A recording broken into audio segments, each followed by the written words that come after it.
বাংলাদেশ ভারত সম্পর্কের সামনে কি নতুন সমীকরণ?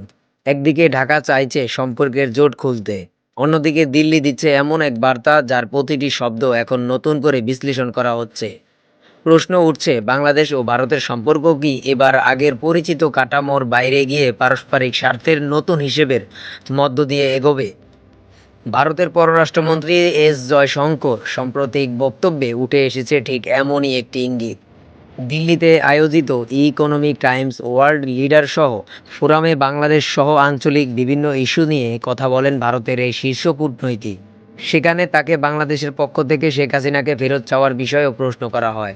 তবে এই বিষয়ে সরাসরি কোনো মন্তব্য করেননি জয়শঙ্কর, বরং তিনি আলোচনাকে নিয়ে যান আরও বড় একটি নীতিগত জায়গায়। তার বক্তব্যের মূল সুর ছিল, দুই দেশের সম্পর্ক তখনই টেকসই হবে যখন উভয় পক্ষ থেকে সেই সম্পর্ক থেকে নিজেদের স্বার্থ ও সুবিধা দেখতে পায়। প্রতিবেশীদের সঙ্গে ভারতের সম্পর্কের প্রসঙ্গে জয়শঙ্কর বলেন, দিল্লি এমনটা আশা করে না যে প্রতিবেশী দেশগুলো শুধু ভারতের স্বার্থকেই গুরুত্ব দেবে, বরং একে অপরের প্রয়োজন, উদ্বেগ ও জাতীয় স্বার্থে বোঝার পাশাপাশি সম্মান করার মধ্য দিয়েই একটি ভারসাম্য তৈরি করতে হবে।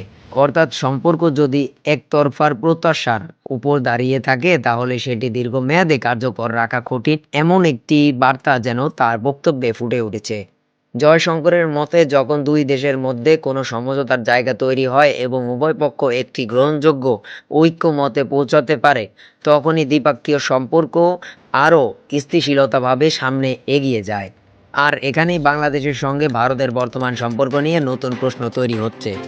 কারণ সাম্প্রতিক সময়ে দুই দেশের রাজনৈতিক যোগাযোগ ও ভবিষ্যৎ কূটনৈতিক সমীকরণ নিয়ে নানা আলোচনা চলছে। এর মধ্যে বাংলাদেশের প্রধানমন্ত্রী তারেক রহমানের সম্ভাব্য ভারত সফর নিয়েও তৈরি হয়েছে নানা জল্পনা কল্পনা।